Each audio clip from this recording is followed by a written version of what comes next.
हर हाथ को काम, हर युवा को रोजगार, हर एक को मिले स्वाभिमान का अधिकार। 125 करोड़ की जनसंख्या के सपनों को पूरा करने के लिए केंद्र की एनडीए सरकार वक्त वक्त पर कई योजनाएं लाती रही है, जैसे जनधन योजना, मुद्रा योजना, स्टार्टअप इंडिया, और अब इस दिशा में उठाया गया है एक और कदम स्टैंड अप इंडिया के रूप में।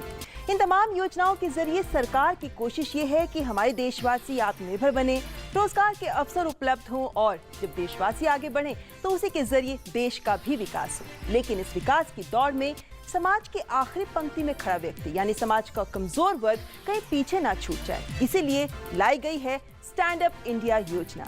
स्टैंड अप इंडिया यानी समाज के उस वर्ग को खड़ा करना जिसे खड़ा होने के लिए किसी सहारे या हाथ की जरूरत है। लेकिन जब भी ऐसी पहल की जाती है तो साथ ही खड़े होते हैं तमाम बड़े सवाल भी कि क्या ये योजना वाकई जरूरतमंदों तक पहुंच पाएगी?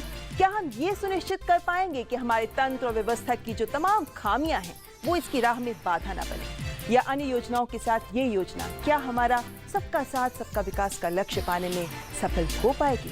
ये और तमाम अन्य सवाल हमारे सामने हैं जिनके जवाब तलाशने की कोशिश करेंगे आज चर्चा में। लेकिन सबसे पहले आइए आपका स्वागत करा देते हैं हमारे खास मेहमानों से।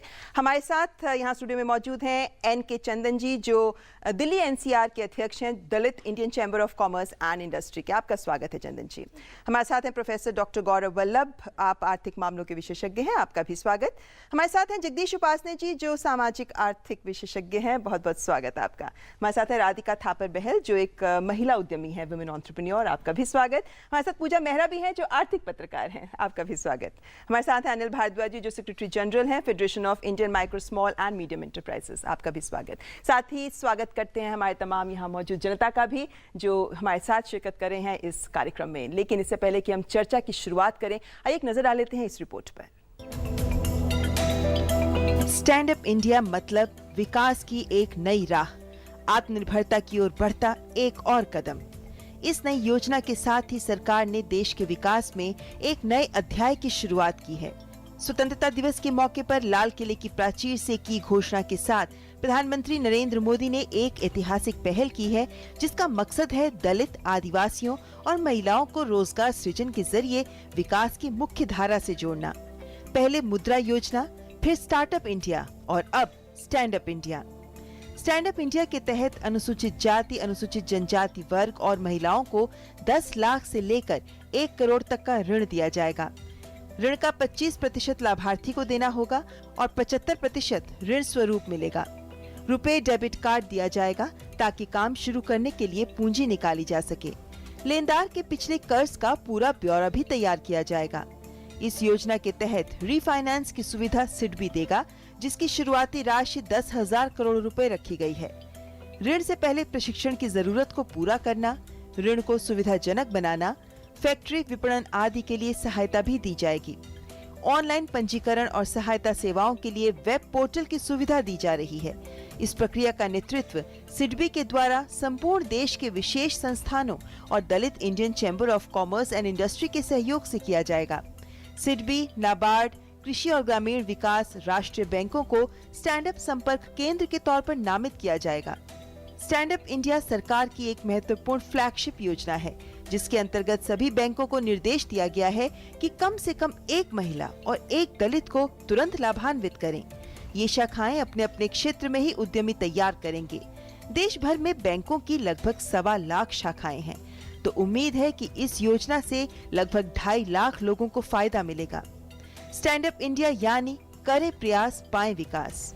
प्रयास की राहें खुल चुकी हैं, बस विकास की बयार आगे ले जाने के लिए हाथ बढ़ाना है, एक कदम उठाना है।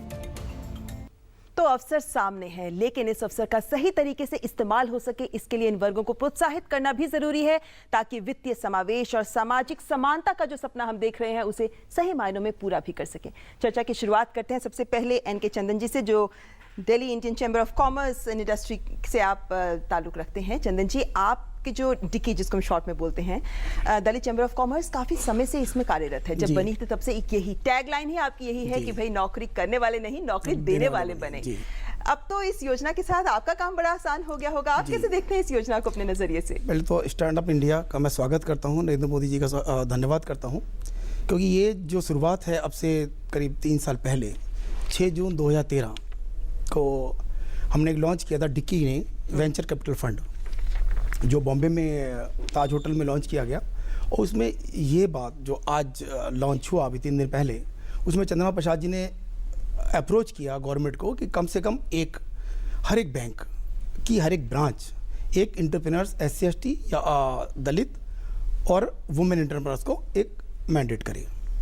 तो ये उसमें हम जो गवर्नमेंट ऑफ इंडिया के फाइनेंस मिनिस्टर थे उस टाइम पर और जो सिडबी के चेयरमैन दोनों वहाँ पर मौजूद थे।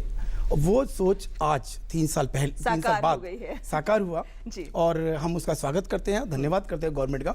लेकिन आप चूंकि उद्यमी तैयार करने की दिशा में काफी समय से कार्यरत हैं, आप तो ये भी आपकी टैगलाइन है जो कहती है कि फाइट कास्ट विद कैपिटल। तो अब इस योजना के तहत आपको क्या लगता है कि जो काम आप कर रहे हैं उसे करने में अब आपको ज्यादा आसानी होगी? सबसे पहले तो मैं ये कहना चाहूँगा, जो अम्बेडकर साहब का जो मिशन था कि आप गाँव से शहर की तरफ आइए, तो ये इंडस्ट्री लगाना है या रिक्शा चलाना है, ई रिक्शा चलाना है, तो आप गांव से शहर की तरफ आएंगे। और शहर में आने के बाद कुछ हमें ऐसा महसूस होता है डिक्की के लोगों को कि कास्टिज्म भी थोड़ा कम होता है। गांव में थोड़ा ज़्यादा है, शहर में कम है जी। तो सब कास्टिज्म से फाइट गांव में तो बहुत लोग कर रहे हैं, लेकिन शहर में उतना नहीं है। तो मैं देखना अगर हम लोग उस तरह देखते हैं, उस नज़र से देखते हैं, तो अगर वो गाँव से आके शहर में सिर्फ रिक्शा भी चलाता है तो रिक्शे के लिए 5 रुपये की फाइट करता है। आप 20 रुपये के करने के बाद 15 देंगे तो वो बोलेगा, लड़ाई करेगा, हाँ 15 नहीं भैया मैं तो 20 रुपये लूँगा। तो वो जो चेंज है, जो गांव में बोल नहीं पाता और वो शहर में आके फाइट करता है, वो फाइट, लेकिन वो तो एक स्तर की फाइट है जी। यहाँ जब हम उद्यमी तैयार करने की बात कर रहे हैं तो हम एक कदम आगे की बात करें जी। उसके बाद मैं बताना चाहूँगा कि अभी जो एंटरप्रेन्योर्स, अभी जैसे आपने बताया कि हम लोग उसे ट्रेनिंग देंगे ITI, मैं सोचता हूँ कि जो डिक्की के लोग हैं और जो हम लोग एंटरप्रेन्योर्स बने, छोटी कंपनी से बड़ी कंपनी बनाई। मैं छोटी सी कंपनी में था और वहीं से मैंने लॉन्चिंग आज बड़ी कंपनी में चलाता हूँ वहाँ नौकरी करके। तो सबसे पहले तो उन्हें छोटी ट्रेनिंग, और ट्रेनिंग देके उसको जो सिडबी या मॉनिटर करे बैंक कि वो क्या परचेज, क्योंकि वो 10 लाख से 1 करोड़ तक जाना है। तो 1 करोड़ अगर उसे एक्सपीरियंस 5 साल का है तो उसे 1 करोड़ पे लोन मिले। अगर वो 2 साल का एक्सपीरियंस 10 लाख से वो स्टार्ट कर सकते हैं और वो आगे बड़ा एंटरप्रेन्योर बन सकता है। लेकिन आपको नहीं लगता है कि चूंकि अब आपको भी एक संपर्क सेंटर के तौर पे इस्तेमाल किया जाएगा, सिडबी नाबार्ड के साथ डिक्की काम करेगा मिलकर, तो ऐसे में आपको नहीं लगता कि ये जब 10 लाख की बात भी करते हैं तो यहाँ पर भी बहुत सारे ऐसे लोग भी सामने आएंगे जिन्हें प्रशिक्षण है नहीं लेकिन आकांक्षा है, क्या आप उनको भी आगे मोटिवेट करेंगे? जी, डिक्की ने भी अभी अपना जो प्रपोजल रखा है इंटरनल कि जो भी बड़ी इंटरप्रेन्योर्स हैं वो अपने यहाँ पर कम से कम 5 इंटरप्रेन्योर्स तैयार करें और 5 इंटरप्रेन्योर तैयार करें। T2 वेंडर, हम लोग जब किसी कंपनी में जाते हैं तो वेंडर बनते हैं, हम लोग भी अपने नीचे T2 वेंडर 5, 4, 3 जो हो सकता है, जितनी बड़ी इंडस्ट्री है वो तैयार करें, उनसे एक एग्रीमेंट करें कि आपको 10 लाख का या 50 लाख का लोन मिलेगा, तो पर मंथ हम आपको 10 लाख का काम देंगे जिसका प्रॉफिट कम से कम 10% होना चाहिए। 1 लाख वो कमाएगा, वो माल हमें ही देगा। और हम ये मानते हैं कि राहें खोलने का काम करेगा स्टैंड अप इंडिया और जो मौजूदा व्यवस्था है उसी के तहत और आगे बढ़ने की कोशिश की जाएगी। हमारे साथ यहाँ प्रोफेसर डॉक्टर गौरव वल्लभ भी मौजूद हैं। प्रोफेसर साहब ये बताइए हमें कि जैसे हम सरकारी योजनाओं की बात करते हैं तो आंकड़े बहुत उत्साहित करते हैं, जैसे जनधन योजना में 21 करोड़ का अकाउंट्स खुल चुके हैं, या फिर मुद्रा योजना के तहत हम देखते हैं कि लगभग 3 करोड़ 35 लाख लोग उसका फायदा उठा चुके हैं। लेकिन जब हम बात करते हैं स्टैंड अप इंडिया की, तो कहां तक एक सफल उद्यमी को सामने लाने की दिशा में आपको लगता है कि सोच रखी गई है इस कार्यक्रम के तहत? आप कैसे देखते हैं इसे? देखिए, सरकार ने पूर्ण रूप से ये माना है कि आप बड़े पैमाने पर सबको सरकारी नौकरियां नहीं दे सकते, और वो एक यूनिवर्सल ट्रुथ है। तो अब आपको एम्प्लॉयमेंट जनरेट करना है, तो और ये भी रिसर्च हो चुकी है कि जो बड़ी कंपनीज हैं वो जब मैच्योर हो जाती है उसके बाद वहाँ पे टेक्नोलॉजी इतनी आगे हावी हो जाती है कि आपका एम्प्लॉयमेंट का स्तर कम होता है। तो एम्प्लॉयमेंट का जो मेजर जो पोर्शन कहीं से भी आ सकता है वो MSME सेक्टर से आ सकता है।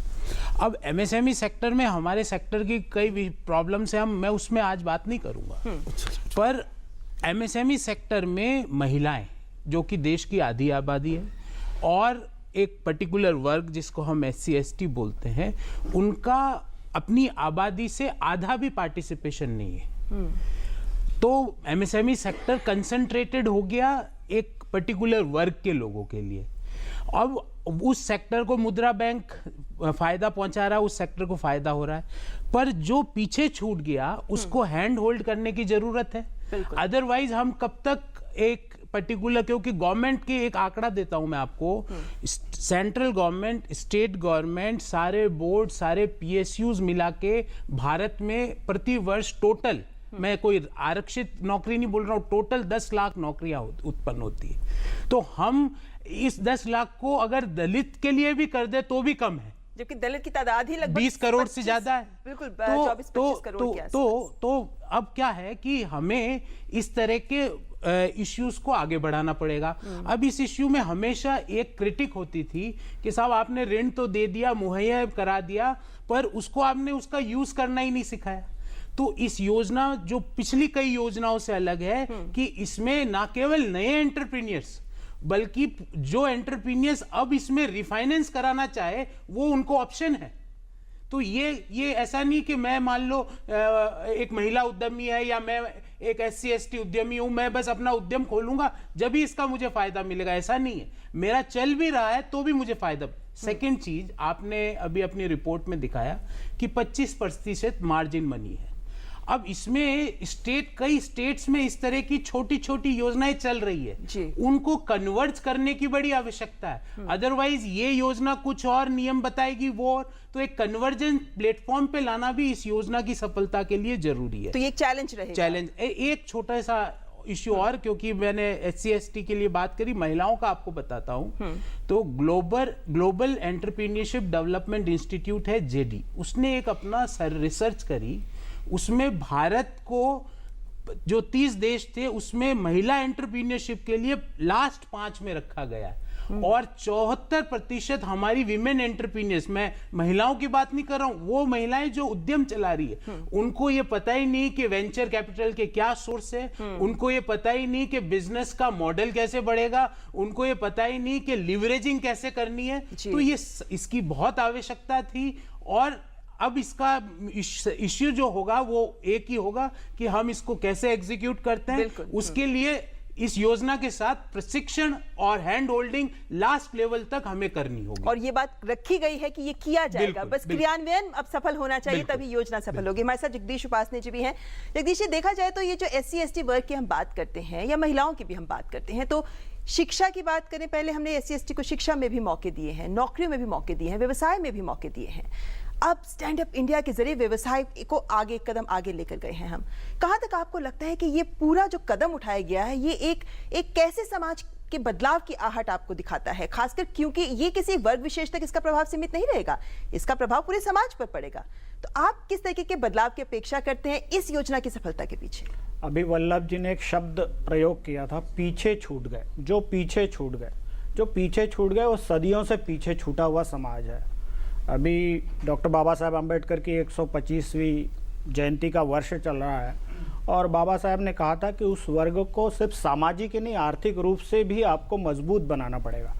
अब अनुसूचित जाति जनजाति के, महिलाओं के, जिस वर्ग के लिए ये योजना है, वो वर्ग कौन सा है उसको देखने की ज़रूरत है।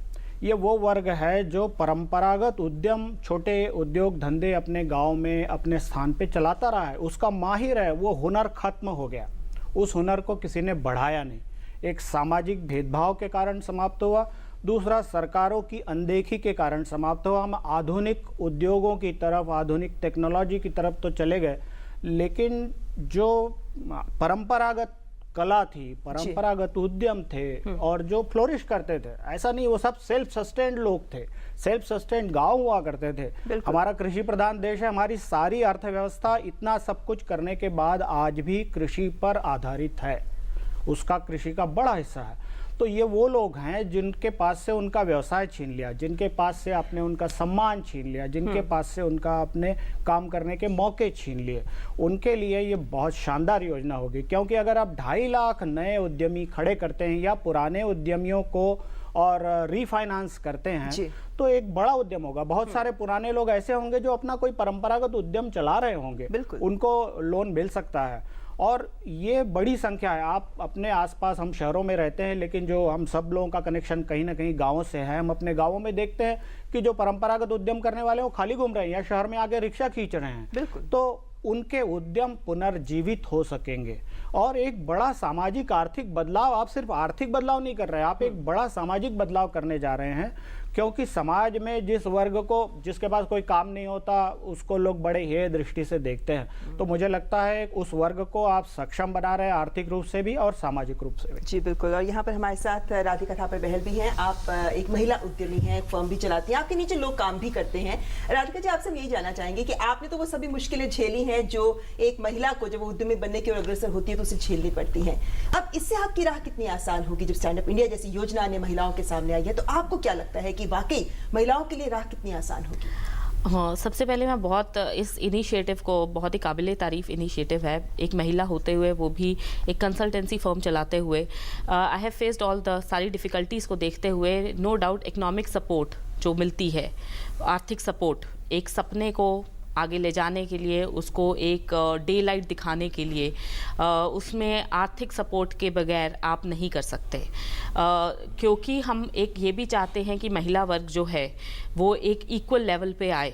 वो तभी पॉसिबल है अगर उसको, उस लड़की को या उस औरत को एक इकोनॉमिक सपोर्ट मिलेगी, ताकि वो भी अपने सपने साकार कर सके, एक उस शैली में दाखिल हो सके जहाँ पर वो भी अपने एक कोई कामकाज कर सके और लोगों को भी उस कामकाज के ज़रिए आमदन का एक ज़रिया बन सके। जैसे कि आपने मुझे बोला है, इसमें प्रधानमंत्री जी ने ये भी कहा है, बेटी बचाओ बेटी पढ़ाओ। बेटी पढ़ाने का तभी फ़ायदा होगा अगर वो बेटी कल को जाके अपने पैरों पे खड़े हो और अपने पति, अपने परिवार के लिए कुछ कर सके। मेरे लिए पॉसिबिलिटी बन पाई क्योंकि मुझे एक लेवल की आर्थिक सपोर्ट अपने हस्बैंड से मिली, अपने फैमिली, एक्सटेंडेड फैमिली से मिली।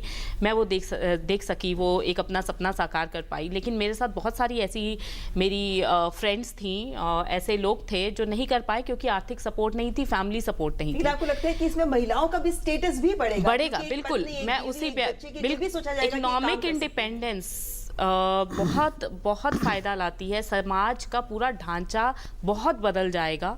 औरत, it will work both ways. जहाँ एक औरत को इकोनॉमिक सपोर्ट मिलेगी अपना साकार करने के लिए सपना, वहीं पर बेटियों को प्रोत्साहन मिलेगा इवेंचुअली पढ़ाई के लिए। She will become a wanted child in the family because उसको सरकारी सपोर्ट है। आपको एक चीज़ बताऊँ, अमेरिका में हमने सुना था कि वहाँ पर इक्वालिटी की बातें इसलिए होती हैं बिकॉज बहुत सारे इंसेंटिव्स दिए जाते हैं विमेन की प्रोग्रेस के लिए। ये बहुत सही टाइम पर ये मुद्दा आया है साथ में, जहां हम सोशल स्टेटस को साथ में एक आर्थिक स्टेटस भी जब बढ़ाएंगे तभी इन राइट सेंस इक्वालिटी आ पाएगी। यहाँ पे आपको उदाहरण एक मध्य प्रदेश राज्य से भी आता है जहाँ पे महिलाओं के लिए, लड़कियों के लिए, बेटियों के लिए योजनाएं चलाई जाती हैं। और वहां पे अगर आप गाँवों में जाए तो आप पाते हैं कि वहां पर लोग बेटियां आने पर खुशियां मनाते हैं क्योंकि उन्हें पता है कि इसके लिए हमें पैसा दिया जाएगा, इसका भविष्य सुरक्षित कर रही है सरकार, इसलिए उनका स्वागत किया जाता है। तो एक बदलाव जरूर सामने दिख रहा है। जी, हमारे साथ यहाँ पूजा मेहरा हैं जो आर्थिक पत्रकार हैं। पूजा, आपको क्या लगता है, यहाँ पे आपसे दो बातें जानना चाहेंगे कि एक तो ये कुछ लोगों की ये कहना है कि भाई इन लोगों के लिए तो पहले भी बड़ी योजनाएं चला रही थी सरकार, तो अब ये योजना जो अब नई योजना आई है ये किन मायनों में इनके लिए भविष्य बेहतर कर पाएगी? और दूसरी एक अहम बात जो सामने आती है कि इतने आजादी के सालों के बाद भी आज हमें ये जरूरत क्यों पड़ गई कि हम इन वर्गों के लिए खास तौर पर एक योजना को अलग से चिन्हित करें? ऐसी क्या जरूरत आज़ादी के इतने सालों बाद भी हमें आ पड़ी है? आपका क्वेश्चन एकदम ठीक है।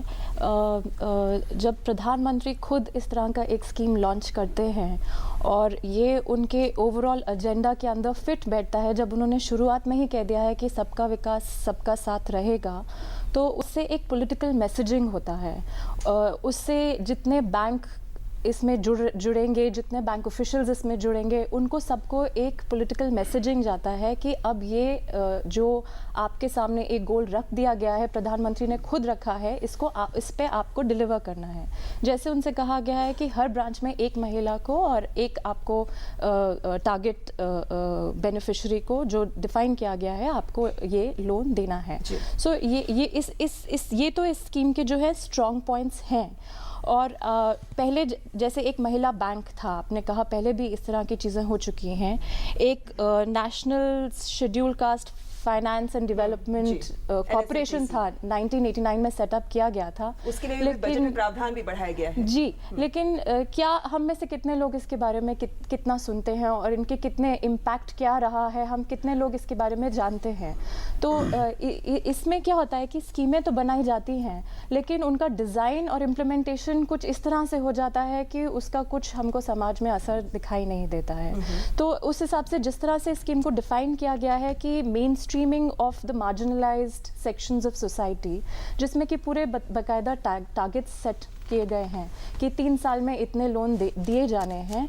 उसके लिए अगर मुझे लगता है सरकार एक मॉनिटरिंग और इवैल्यूएशन सिस्टम भी साथ में इसमें लगा दे, और ये तो उन्होंने कर ही दिया है कि लोन सिर्फ इट्स नॉट जस्ट अबाउट कि आपने लोन डिसबर्स कर दिया, आपको साथ में ट्रेनिंग प्रोग्राम्स भी उसमें ज्वाइन करने हैं। तो उससे क्या होता है कि आपका गोल अचीव करना आसान हो जाता है। और अगर आप कुछ इसमें साथ में लगा दें कि इम्पैक्ट मेजर करेंगे, और प्रधानमंत्री खुद जैसे कि काफ़ी स्कीमों में हम देखते हैं वो मीटिंग्स लेते हैं कि क्या परिणाम आ रहे हैं, लेकिन आपको ये भी लगता है कि यहाँ पर कि ये जो आरक्षण के जरिए हम इस वर्ग को आगे लाने की कोशिश कर रहे हैं, जबकि वो तो कुछ लाख ही होती हैं नौकरियां, जबकि इनकी तादाद करोड़ों में है, तो वही एक जरिया नहीं हो सकता अगर हम वास्तव में इनको विकास देना चाहते हैं? सिर्फ एक ही जरिया नहीं हो सकता, और मुझे ऐसा लगता है कि ये एक ज़्यादा अच्छा तरीका है। This is a better superior policy, this is a better way of mainstreaming marginalise sections, उनको आप मार्केट इकोनॉमी में इंटीग्रेट कर रहे हैं। ये डेफिनेटली जॉब रिजर्वेशन इवन अगर आप प्राइवेट सेक्टर में भी करना चाहें, प्राइवेट सेक्टर अभी तैयार नहीं है उसके लिए, लेकिन अगर आप करना चाहेंगे, मुझे लगता है उससे भी ज़्यादा अच्छा तरीका है। हमारे साथ अनिल भारद्वाज जी हैं जो secretary general federation of Indian micro small and medium enterprises से हैं। आप इन लोगों के साथ काफी सालों से काम कर रहे हैं, आप जानते हैं कि जमीनी मुश्किलें क्या होती हैं। अगर हम इस योजना को वाकई लागू करना चाहते हैं तो हमारा टारगेट वो व्यक्ति है जो वाकई कमजोर है, और ये वो व्यक्ति हैं जो ज्यादा शिक्षित नहीं होंगे, जिनके पास ज्यादा पैसा नहीं होगा, जिन्हें वाकई सहायता चाहिए, प्रशिक्षण चाहिए। आपको क्या लगता है अनिल जी कि वाकई हम इन लोगों तक पहुंच पाएंगे? कहीं ऐसा तो नहीं हो जाएगा कि ये योजना कुछ प्रभावशाली, इन्हीं वर्गों के कुछ प्रभावशाली लोगों तक सिमट कर रह जाए? क्या चैलेंजेस हैं? देखिए, मैं इस स्कीम को लेके बहुत आशान्वित हूँ, और मेरी आशा की जो सबसे बड़ी वजह है वो ये है, इसका कॉन्टेक्स्ट मैं थोड़ा ज़रूर 2 शब्द कहना चाहूँगा। 1991 से जब से लिबरलाइजेशन शुरू हुआ, लगभग 2005 तक काफ़ी स्टडीज़ हुई और ये देखा गया कि उसका क्या अनुभव रहा जो हम लिबरलाइजेशन किए। 2 बातें महत्वपूर्ण सामने आई। पहली बात तो ये कि लार्ज इंडस्ट्री नए जॉब नहीं क्रिएट कर रही है, नया एम्प्लॉयमेंट नहीं क्रिएट कर रही है, बल्कि वहाँ एम्प्लॉयमेंट और कम हुआ है, क्योंकि जैसा प्रोफेसर साहब ने भी कहा कि बेटर टेक्नोलॉजी का इस्तेमाल हुआ, एक्सपेंशन हुआ, लेकिन टेक्नोलॉजिकल एक्सपेंशन हुआ। दूसरी बात ये थी कि समाज में इनइक्वलिटी बढ़ी। अब ये बड़ी अजीब स्थिति है कि हम इकोनॉमिकली ग्रो कर रहे हैं, लेकिन समाज में इनइक्वलिटी बढ़ी। 2005 में प्रोफेसर विवेक देबराय साहब और डॉक्टर लवीश भंडारी, 2 इकोनॉमिस्ट को लेके फिस्मे ने हमने एक स्टडी किया और एक पॉलिसी पेपर निकाला।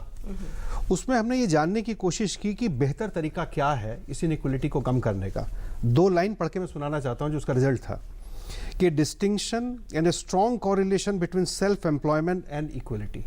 इक्वलिटी लाने के लिए सबसे अच्छा तरीका है सेल्फ एम्प्लॉयमेंट। दूसरा, the policy implications is clear that the government needs to encourage self employment and entrepreneurship, not just employment. MNREGA 2005 में शुरू हुई थी, 2007 के 2 साल के एक्सपीरियंस के बेसिस पर ये स्टडी आई थी, जिसमें ये पाया गया। तो मैं कहना चाहता हूं कि जो पिछली सरकार थी और जो आज की सरकार है, उन दोनों ने इनइक्वलिटी को कम करने के लिए कुछ कदम उठाए।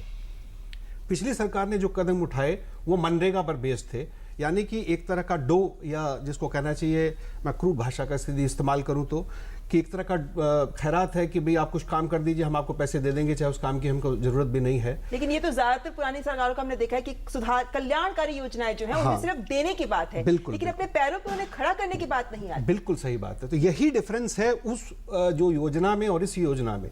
इस योजना में जो सबसे बड़ी चीज है वो डिग्निटी है, कि जिसमें आप अपने पैरों पर खड़ा होने की बात कर रहे हैं, सेल्फ एम्प्लॉयमेंट की बात कर रहे हैं। और जैसा मेरे डिक्की के साथी ने कहा कि जो उनका मोटो भी है कि ना आप खुद सेल्फ एम्प्लॉय होते हैं बल्कि 4 और आदमियों को भी एम्प्लॉयमेंट देते हैं।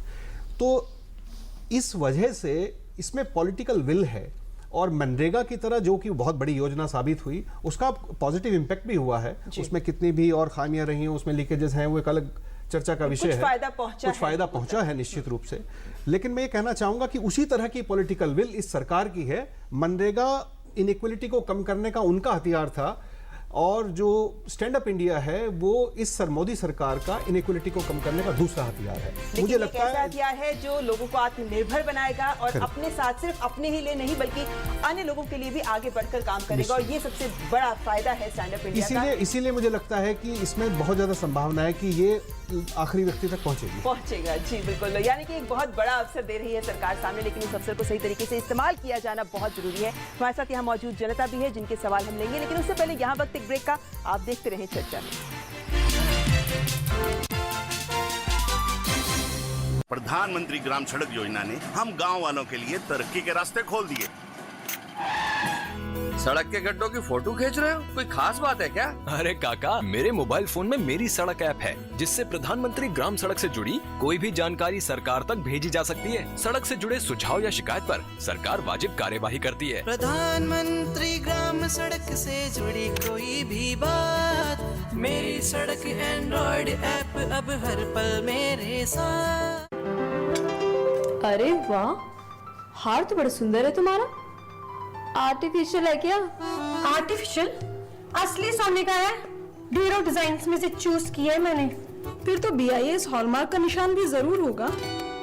सिर्फ डिजाइन और चमक से नहीं, असली सोने का भरोसा होता है हॉलमार्क का निशान, क्योंकि सोना सिर्फ आभूषण नहीं है, ये है जिंदगी भर की पूंजी। जागो ग्राहक जागो।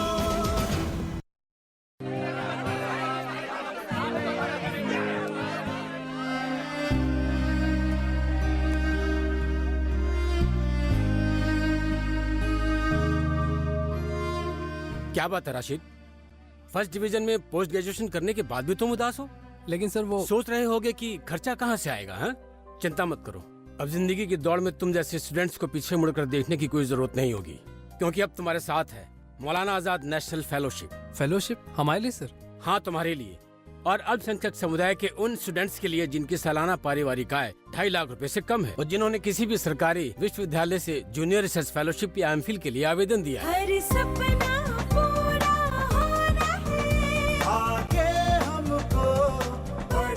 अधिक जानकारी के लिए लॉग इन करें www.minorityAffairs.gov.in पर या कॉल करें टोल फ्री नंबर 1800112001 पर। सबका साथ, सबका विकास। उंगली थाम के जिसने चलना सिखाया, कड़ी मेहनत करके हमको पढ़ाया, हमारी खुशियों को अपनी खुशी बनाया, जिंदगी के हर सुख दुख में जो एक साया बनकर साथ रहे, ढलती उम्र में इन्हें अकेला ना छोड़ें। ध्यान रखें, माता पिता एवं वरिष्ठ नागरिक भरण पोषण एवं कल्याण अधिनियम 2007 के तहत माता पिता की देखभाल करना हमारा कर्तव्य है और उनको बेसहारा छोड़ना एक दंडनीय अपराध है। सामाजिक न्याय और अधिकारिता मंत्रालय, भारत सरकार द्वारा जनहित में जारी।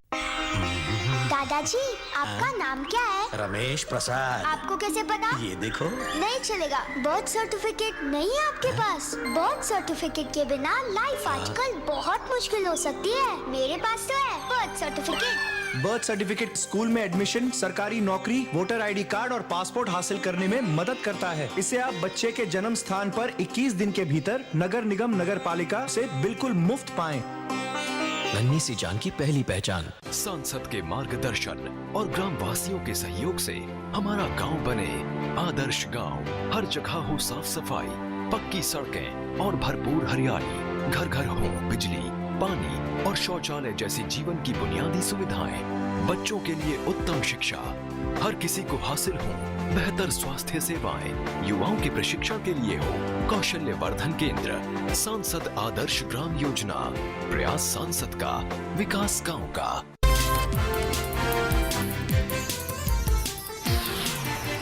तो आज हम बात कर रहे हैं स्टैंड अप इंडिया पे। करें प्रयास, पाएं विकास, इसी नारे के साथ स्टैंड अप इंडिया को शुरुआत की गई है। हमारे साथ जनता भी मौजूद है, आइए जानते हैं उनसे उनके सवाल। वो क्या समझते हैं इस योजना को लेकर और वो क्या समझते हैं कि किस तरीके से क्रियान्वयन में चुनौतियां आ सकती हैं। सवाल। जब से देश आज़ाद हुआ, आज़ादी से लेकर अभी तक ये बात होती है ये कि भी दलित स्वावलंबन होना चाहिए और महिलाओं का उत्थान होना चाहिए, विकास होना चाहिए, परंतु बातें होती हैं, योजनाएं होती हैं, बट प्रैक्टिकली हुआ क्या है? नहीं, वो तो ठीक है, लेकिन इस योजना के लेकर आपको लगता है कुछ होगा? इस योजना में मुझे ये लगता है कि पहले की योजनाओं की जो आती रही और जाती रही, ये योजना एक सफल योजना होगी और महिलाओं को, दलितों को लाभ मिलेगा। जी, सवाल पूछिए। जी,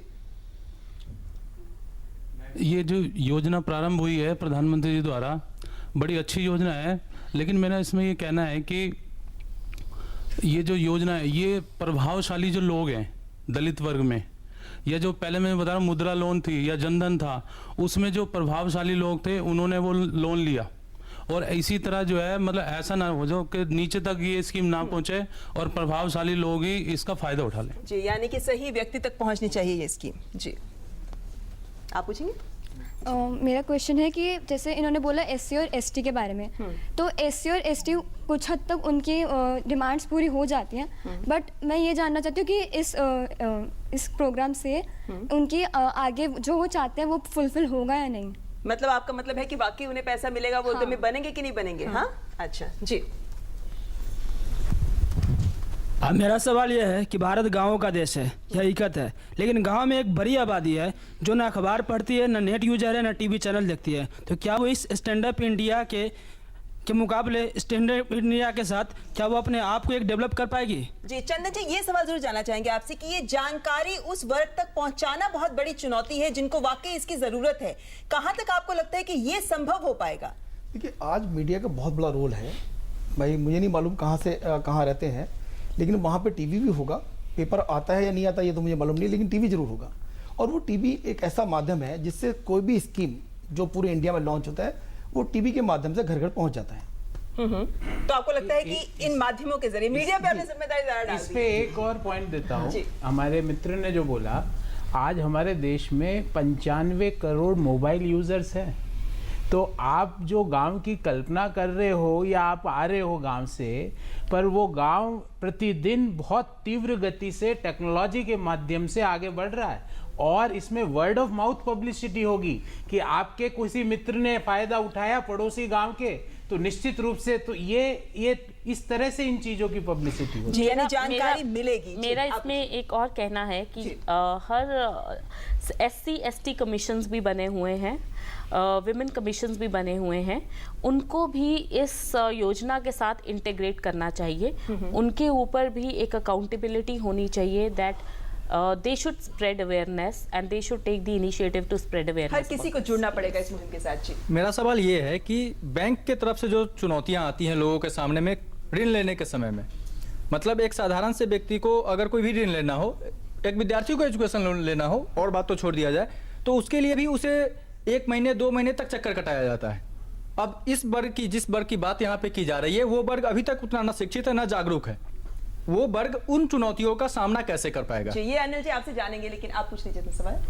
हाँ सर, मेरा सवाल आपसे है सर। आपने अपने स्टेटमेंट में कहा कि गांव से आबादी जो है शहर की तरफ बढ़ेगी तो कास्टिज्म कम होगा जी, लेकिन और आपने कहा कि इंडस्ट्रियलाइजेशन जो है आप शहरों में करेंगे जी। ओके, सो बट मेरा यही सवाल है कि महात्मा गांधी जी ने कहा था self sustain villages means Swaraj, तो क्यों हम शहरों की तरफ भाग रहे हैं? क्योंकि एक शहर में जैसा कि आपने कहा कि हम बहुत सारे जॉब्स देंगे, जॉब सीकर बनेंगे, तो क्यों ना हम ये एक क्लॉज रखें इस योजना में कि ये चीज़ सिर्फ गांव के एरिया में ही डेवलप किया जाए, ताकि जो भी आपको जॉब जिसको देना है जॉब, वो गांव का गांव रहे और सेल्फ सस्टेन रहे। कि ये जब बैंकों की ब्रांचों की बात हो रही है यहाँ पर, जो एम्प्लॉय है, तो ये बैंक ब्रांच की व्यापकता एक बहुत बड़ा पहलू है इसका चंदन जी, जिस पर हमने गौर नहीं किया अभी तक, कि ये जो 1.25 लाख ब्रांचेस हैं ये देश के दूर दराज के कोनों तक फैली हुई हैं। हर ब्रांच को देना है 2 को, तो यानी कि उद्यमी भी कोने कोने से पैदा होंगे। एक मैं कहना चाहूंगा, उद्यमी तो गांव में पैदा हो जाएगा, वो माल बनाने के बाद बेचेगा कहाँ? नहीं, उसके लिए तो ई पोर्टल और सारी व्यवस्था की गई है। मेरे मित्र को एक बात बताता हूँ, बड़ी सूक्ष्म सी बात है। आज तक जब भी कोई योजना बैंकों के थ्रू क्रियान्वित होती थी, उनके पीछे गारंटी सपोर्ट बैंकों को नहीं मिलता था। इस योजना में एक बॉडी का निर्माण किया गया है जिसको कहते हैं national credit guarantee trustee company. वो एक ऑपरेटर एजेंसी है, बैंकों को रीफाइनेंस की वो क्रेडिट गारंटी देगी, तो बैंक बढ़ चढ़कर इस योजना में भाग लेंगे। जी बिल्कुल, तो यानी कि सिस्टम या तंत्र भी काम करेगा, और ये एक चुनौती भी है तंत्र के सामने क्रियान्वयन को लेकर। जी सर क्रेडिट गारंटी की आप बात कर रहे हैं, जो कि कोई योजना बैंक को देती है, बट बैंक स्ट्रेट फॉरवर्ड उसे रिजेक्ट करती है। सेकंड चीज़ मैं आपको और एक चीज़ कहना चाहूँगा, जैसे कि आप बता रहे थे कि योजनाएं होती हैं बहुत सारी। अभी रिसेंटली 2014-15 फाइनेंशियल ईयर के अंदर एक सेंट्रल गवर्नमेंट ने प्रोक्योरमेंट स्कीम बनाई गई थी, इसमें 4% कंट्रीब्यूशन दलितों की तरफ से आना था।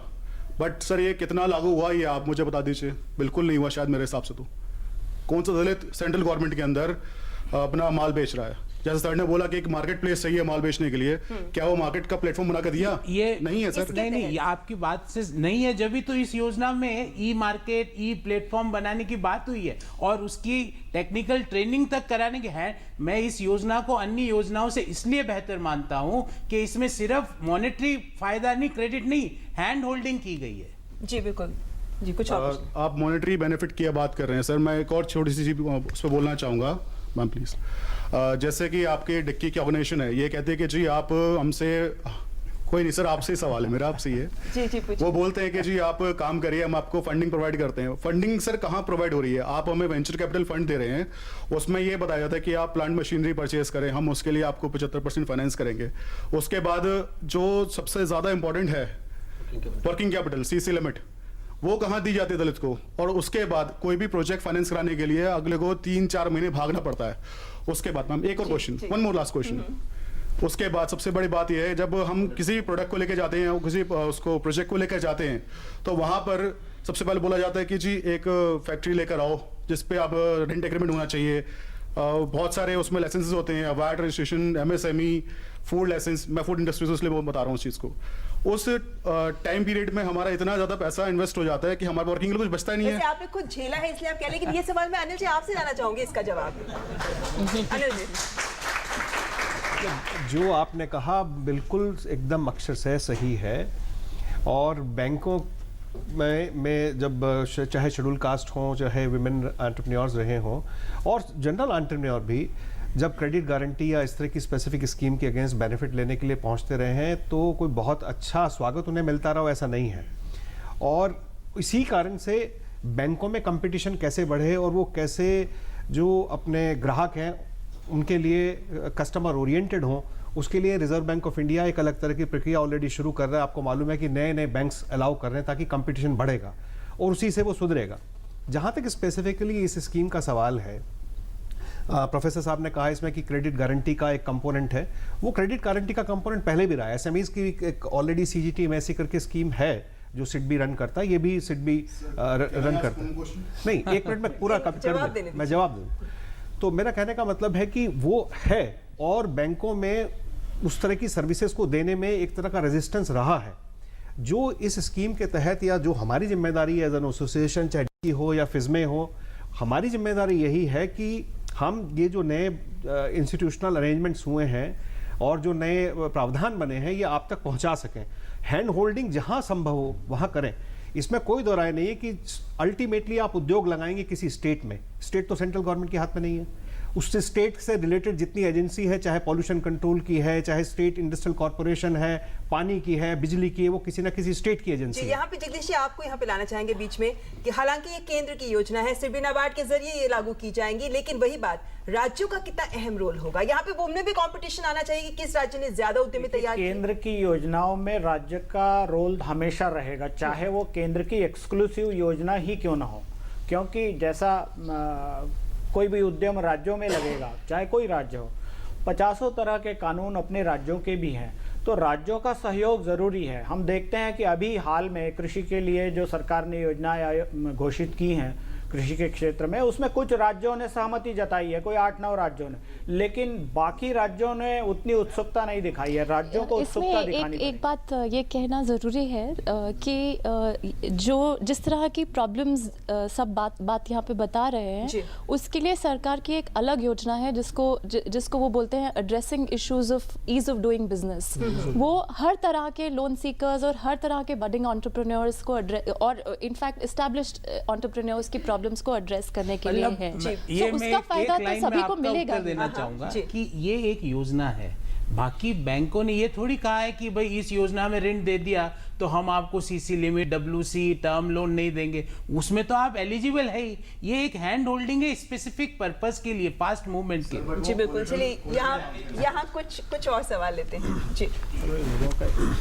सर, जैसे रिपोर्ट आती है कि रेपो रेट बहुत फ्लक्चुएट करता है इंडियन इकोनॉमी में, तो हम गवर्नमेंट कैसे मेक श्योर करेगी कि बैंक्स के पास सफिशिएंट कैपिटल हो कि वो लोन्स प्रोवाइड कर सके, ना कि SC ST को एक स्कीम के थ्रू बट नॉर्मल पीपल को भी?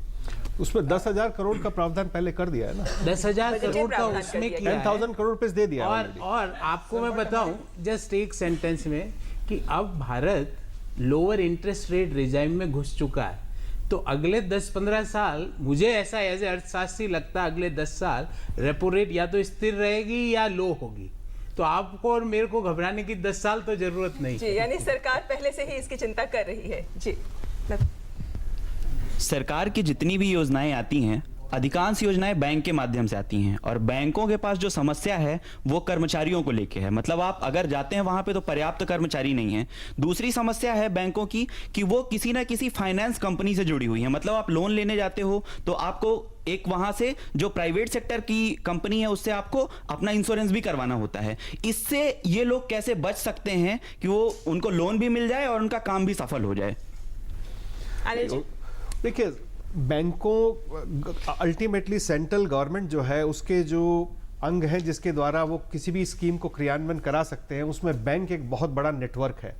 इसीलिए बैंकों का करने की, और ये चूंकि इकोनॉमिक एक्टिविटी को सस्टेन करने के लिए, प्रोपेगेट करने के लिए तो बैंक सबसे बड़ा कारण है। 1.25 लाख के करीब उनकी शाखाएं हैं, तो ये सबसे पहला चॉइस हो जाता है। दूसरी बात जो आपने कही है कि प्राइवेट इंश्योरेंस की, ये मेरी समझ में नहीं आई। प्राइवेट इंश्योरेंस से क्या मतलब हुआ? क्रेडिट गारंटी से यदि आपका मतलब है? ऐसा है मैडम, क्रेडिट बैंकों से, बैंकों का जी वो बता रहे हैं, मैं आपको बताता हूँ बैंकों का क्या है। आपका बैंकों का, हमारे मित्र का थोड़ा सा अनुभव पुराना है, पर क्या आपने सोचा था कि 25 करोड़ खाते बैंक खुल देंगे 2 साल में? तो जहां पर सरकार की जो टॉप पे बैठे हुए लोगों की विल होगी, जैसा कि इस योजना में है, तो निश्चित रूप में चीजें स्मूथ फ्लो करेगी। जी, यहाँ पे कुछ लेडीज भी बैठी हैं, लड़कियां बैठी, आइए उनसे सवाल लेते हैं जी। मेरा क्वेश्चन ये है कि यहाँ पर लड़कियाँ पढ़ाई करना उनके लिए मुमकिन नहीं हो पा रहा है, तो क्या सेल्फ एम्प्लॉयमेंट और लोन की वो पेपर्स के चक्रों में क्या वो पढ़ेंगी? मतलब वो बाहर निकल कर लोन लेंगी? कितना आसान होगा? आइए इनसे भी सवाल लेते हैं जी। सर, एंजल इन्वेस्टर्स का इसमें क्या रोल रहेगा? और जो एक ये भी है कि IITs या NITs से जो स्टूडेंट्स डायरेक्टली निकल रहे हैं उनको एंटरप्रेन्योरशिप के लिए जो भी वो प्रोजेक्ट ला रहे हैं आप वो भी फाइनेंस करेंगे, तो उनका जो वो डिफॉल्ट अगर कर सकते हैं तो उसके लिए क्या कंडीशन रहेगी? IITs और NITs ने तो इंक्यूबेशन सेंटर्स बनाए ही है अपने, और स्पेशली HRD मंत्रालय ने इसके लिए फंड एलोकेट किए हैं एंटरप्रेन्योरशिप डेवलपमेंट के, क्योंकि ये इस तरह के प्रोजेक्ट ही आपको आगे ग्रो कर सकते हैं। आप जब मुझे अंतिम बार चांस देंगे जब मैं एक एग्जांपल सामने रखिएगा। अभी मैं आपकी बात आपका जवाब दे दूं। आपने जो एंजल इन्वेस्टर की बात की, देखिए 2 अलग अलग स्कीम है कि स्टार्टअप इंडिया वो स्कीम है जिसके अंदर जो टेक्निकल साइड से, बैकग्राउंड से लोग बाग हैं और या किसी इंस्टीट्यूशन के इंजीनियरिंग कॉलेज के साथ में हैं और वहाँ पर एक इंक्यूबेटर में आ रहे हैं, वहाँ एंजल इन्वेस्टर का रोल है। यहाँ पर स्पेसिफिक रोल बैंक का है। ये एक लोन की स्कीम है जिसमें 25% आप लेके आइए, 75% सरकार दे रही है, 1% इंटरेस्ट पे दे रही है, कोलेटरल फ्री दे रही है, साथ में कार्ड दे रही है जिससे आपकी समस्या का निदान होगा, जिसमें कि वर्किंग कैपिटल आप उसे ड्रॉ कर सकते हो। तो वो एक पैकेज बना के उनकी कोशिश है। अब ये कितना सफल होगा थोड़ा समय देख लें। जहाँ पर ये कह रहे हैं कि लड़कियां अभी पढ़ी भी नहीं, पढ़ने में ही दिक्कत आ रही है, देन कमिंग आउट और ये सारे लोन के लिए पेपर वर्क। पहले मैं ये कहना चाहूँगी कि ये जो इनिशिएटिव लिया है, ये सारा जो भी सोसाइटी की अपलिफ्टमेंट होती है, ये ग्रेजुअल प्रोसेस होता है। आज वो भी लड़कियां हैं जो पढ़ी लिखी हैं लेकिन इकोनॉमिक सपोर्ट नहीं है उनके पास।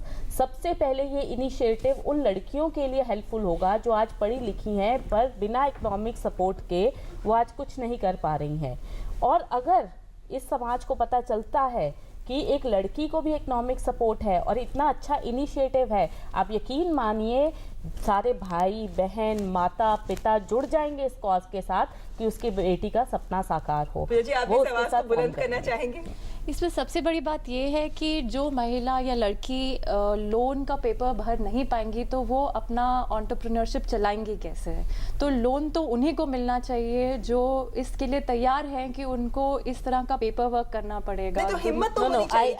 सहायता के लिए तो कह ही रहे हैं कि I little differ on this. Sometimes इंसान एजुकेटेड नहीं होता ये सब करने के लिए, लेकिन एक उसमें टैलेंट होता है, एक जज्बा होता है, बहुत है, ड्राइव की बात है। तो वो ड्राइव जरूर है अंदर, हो सकता है किसी के अंदर हो, लेकिन वो इसी डर के चलते कि मैं बाहर पढ़ी लिखी नहीं हूँ, मैं बाहर नहीं आ सकती, मैं अपने लिए नहीं कर सकती, सक्षम नहीं हो सकती, वो सब सपोर्ट एक फैमिली से मिलनी शुरू हो जाएगी। आप यकीन मानिए जब ये सार्थक और ग्राउंड लेवल पे आएगा है तो एक लोन एप्लीकेशन भरना जैसा हर्डल क्रॉस हो जाता है। यानी कि वैसे जब हम यहाँ पे सवालों को देखते हैं तो यही बातें हैं कि भाई यही लगता है कि जो अभी तक तंत्र काम कर रहा है वो तो ऐसा काम नहीं कर रहा कि इससे कुछ वाकई कुछ फर्क पड़े, या फिर कि कैसे और क्या हो पाएगा। ये कुछ बड़े सवाल हैं जिनका जवाब हमको वास्तविक जिंदगी से ही मिल पाएगा। लेकिन इस वक्त फिलहाल ये कहा जा सकता है कि जिस तरीके की जवाबदेही तय की जा रही है बैंकों के द्वारा, सिडबी नाबार्ड के द्वारा, उसके चलते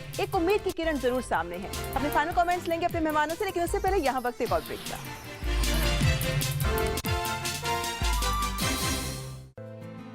मुझे मिला, मुझे भी मिला और मुझे भी। दलबीर को मिला, करीम को मिला, मंजली को मिला और रुस्तम को भी मिला। और ऐसे हजारों जरूरतमंद अल्पसंख्यक समुदाय के लोगों को मिल रहा है NMDFC की कर्ज स्कीम के तहत लोन। अल्पसंख्यक कार्य मंत्रालय की इस योजना में छोटे कारोबारियों के लिए है टर्म लोन यानी मियादी कर्ज, जिसमें 10 लाख तक की मदद का प्रावधान है। NGO से जुड़ी अल्पसंख्यक महिलाओं के लिए है माइक्रो फाइनेंस स्कीम यानी लघु वित्त योजना, जिसमें है 50,000 तक का कर्ज। इसके अलावा माइनॉरिटी कम्युनिटी के स्टूडेंट्स के लिए है एजुकेशन लोन स्कीम, जिसमें है प्रोफेशनल और टेक्निकल एजुकेशन के लिए बहुत ही कम ब्याज दरों पर लोन। तो आप भी NMDFC की कर्ज स्कीम से लाभ उठाएं, इस योजना से जुड़ें और आत्मनिर्भर बन जाएं। अधिक जानकारी के लिए लॉगिन करें www.minorityAffairs.gov.in पर। आप हमारे हेल्पलाइन टोल फ्री नंबर 1800112001 पर भी कॉल कर सकते हैं। सबका साथ, सबका विकास। मुबारक हो सेठ जी, आखिर चौधराइन आई गई कर्जा मांगने। आओ चौधराइन। राम राम सेठ जी। सुना है बिटिया की शादी तय हो गई है। हाँ सेठ जी, बहुत अच्छा घराना है। कुछ रुपए पैसों की मदद हो तो। नहीं सेठ जी, मैंने इसके लिए ग्रामीण डाक जीवन बीमा पहले से ही करा रखा है, फिर भी जरूरत हुई तो दूसरी पॉलिसी पे लोन ले लूंगी। मैं तो बस ये न्योता देने आई हूँ। ग्रामीण डाक जीवन बीमा, ताकि आपकी शान हमेशा बनी रहे। उंगली थाम के जिसने चलना सिखाया, कड़ी मेहनत करके हमको पढ़ाया, हमारी खुशियों को अपनी खुशी बनाया, जिंदगी के हर सुख दुख में जो एक साया बनकर साथ रहे, ढलती उम्र में इन्हें अकेला ना छोड़ें। ध्यान रखें, माता पिता एवं वरिष्ठ नागरिक भरण पोषण एवं कल्याण अधिनियम 2007 के तहत माता पिता की देखभाल करना हमारा कर्तव्य है और उनको बेसहारा छोड़ना एक दंडनीय अपराध है। सामाजिक न्याय और अधिकारिता मंत्रालय, भारत सरकार द्वारा जनहित में जारी। स्वच्छ भारत का लक्ष्य तभी पूरा होगा जब गांव-गांव स्वच्छ होगा। हाथ से हाथ मिलते चले, बन जाएगा कारवां, एक कदम स्वच्छता की ओर सजाएगा गुलिस्तान। राह विकास की कदम बढ़ाएं, गांव-गांव को स्वच्छ बनाएं। स्वच्छ भारत, एक कदम स्वच्छता की ओर। 70 के दशक से पूर्व भारत को दूसरे देशों से खाद्यान्न का आयात करना पड़ता था, परंतु हरित क्रांति के पश्चात इस देश में अन्न की पैदावार इतनी बढ़ गई कि न केवल वो हमारे लिए पर्याप्त था, वरन उसका निर्यात भी होने लगा। पर इसका मतलब ये नहीं है कि हम खाद्यान्न की इस तरह बर्बादी करें। भगवान श्री कृष्ण ने हांडी में बचे हुए एक दाने से भोजन करके ये संदेश दिया कि अन्न का आदर करो। अन्न का अनादर ईश्वर का अनादर है, अन्न का सम्मान हो ये हमारी संस्कृति है। अब तो अपने गांव में संपर्क सड़क के किनारे वृक्षारोपण का काम बड़ी तेजी से चल रहा है। हाँ, मगर देखो, सड़क के दोनों तरफ छायादार पेड़ होने से हरियाली बढ़ती है, साथ ही सड़क के किनारों पर टूट फूट भी नहीं होती। पेड़ की जड़ें मिट्टी को मजबूती से पकड़ जो लेती हैं। सड़क किनारे पेड़ों से किनारों पर मजबूती है, हरियाली संग लाई है प्रधानमंत्री ग्राम सड़क। गांव-गांव का विकास प्रधानमंत्री ग्राम सड़क योजना के साथ।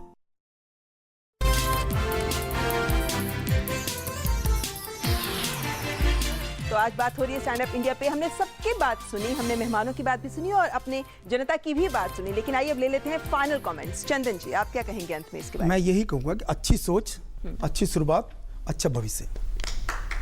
बहुत सही। देखिए, जो कंफ्यूजन्स है वो स्टार्टअप इंडिया और स्टैंड अप इंडिया दो डिफरेंट स्कीम्स है। मैं एक सूक्ष्म सा एग्जांपल देता हूँ कि स्टार्टअप इंडिया में आज मेजॉरिटी ऑफ जो स्टार्टअप्स है वो ई बिजनेस के स्टार्टअप्स है, और उसको कई बार जब स्टार्टअप इंडिया पे हम क्रिटिसाइज करते थे तो बोलते थे कि भाई जो और स्टार्टअप्स है जिससे कि एक्चुअल स्टार्टअप्स है, लैब बेस्ड स्टार्टअप्स है, सोसाइटी बेस्ड स्टार्टअप्स है, सोशल एंटरप्रेन्योरशिप की जो बात करते थे वो मिसिंग थी।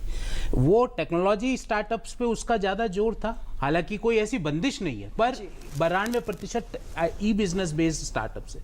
ये सोशल एंटरप्रेन्योरशिप को सुदृढ़ करेगा। और जो ये आम बजट जो पिछला गया उसमें पहली बार एग्रीकल्चर को रूरल इकोनॉमी से अलग किया गया। अदरवाइज एग्रीकल्चर और रूरल इकोनॉमी को एक माना जाता था, अब एग्रीकल्चर सेक्टर अलग है, रूरल इकोनॉमी अलग है।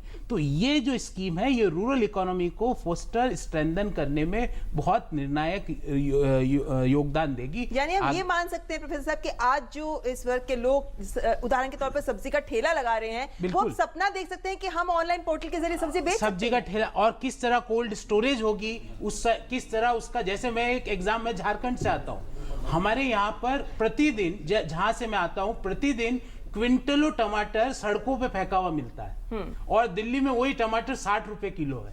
तो उसको पता ही नहीं है कि मार्केट कहाँ है, कोल्ड स्टोरेज कैसे होगा, मूवमेंट कैसा होगा। अगर ये सब जानकारी उस ट्राइब को मिले तो निश्चित रूप से उसको बेनिफिट जी। जगदीश जी, देखिए, लोगों के पिछले अनुभव बहुत खराब है और चूंकि हमारा सारा सिस्टम अब तक काम नहीं करने वाला सिस्टम रहा है, तो इसलिए लोग हमेशा हर चीज़ को लेकर मन में लोगों के बहुत सवाल होते हैं। लेकिन इस योजना में और पहले जो योजनाएं जैसे जन धन, जिसका जिक्र अभी प्रोफेसर साहब कर रहे थे, कि अगर सरकार की विल पावर है तो बैंकों से सरकार जो चाहे काम करा सकती है। पिछली सरकारों में से भी कुछ सरकारों ने बैंकों से अपने मनचाहे काम करवाए हैं जी। तो ऐसा कुछ भी नहीं है।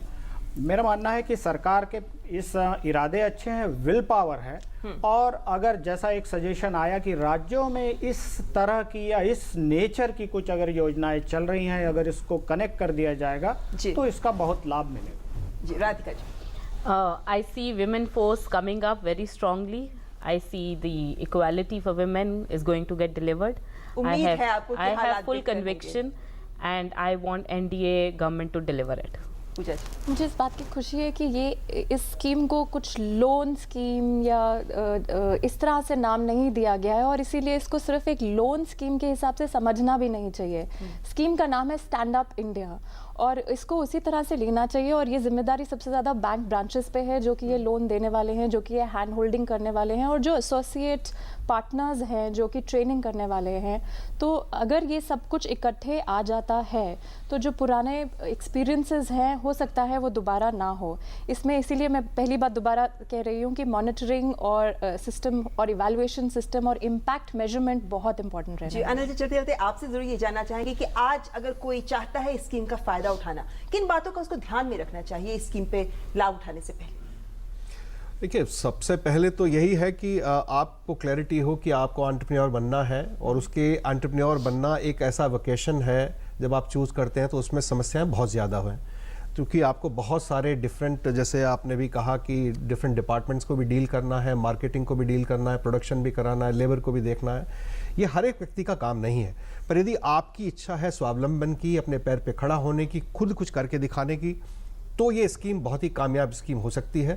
इसमें मैं जाते जाते ये बात जरूर कहना चाहूँगा कि देखिए, 3 अलग तरह की स्कीम है, तीनों का अलग अलग एक ऑब्जेक्टिव है, पर्पस है। 0 से 10 लाख तक की एक स्कीम मुद्रा योजना की स्कीम है, जो पहले किसी तरह कमोबेश भी प्राइम मिनिस्टर रोजगार योजना के नाम से चलती रही है। वो एक रिफाइनेंसिंग की स्कीम है। ये उससे बहुत अलग किस्म की स्कीम है। ये उन दो सेगमेंट्स को टारगेट करती है, हमारे समाज के उन दो तबकों को टारगेट करती है जिनके पास एसेट्स नहीं है, जिनके पास वो स्टैंडिंग नहीं है, बिना एसेट के आप लोन नहीं मिल सकता और आप बहुत बड़ा सपना नहीं देख सकते। आप ठेला लगाने वाला काम तो जो आप 5 लाख 2 लाख में शायद कर सकें, और फैक्ट्री नहीं लगा सकते। तो फैक्ट्री लगाने जैसा काम वो 10 लाख से 1 करोड़ रुपए तक का इस स्कीम के तहत हो सकता है। और यदि टेक्नोलॉजी में आप कुछ करना चाहते हैं तब आपके पास में स्टार्टअप इंडिया का तीसरा एक रास्ता है। तो मेरे ख्याल से कि ये एक ट्रायंगल है जो प्राइम मिनिस्टर मोदी ने सामने रखा है, उम्मीद करनी चाहिए कि सफल होगा। और जैसे जैसे लोग समझते जाएंगे इन योजनाओं को, वैसे वैसे सफलता के भी ज्यादा उदाहरण सामने आएंगे।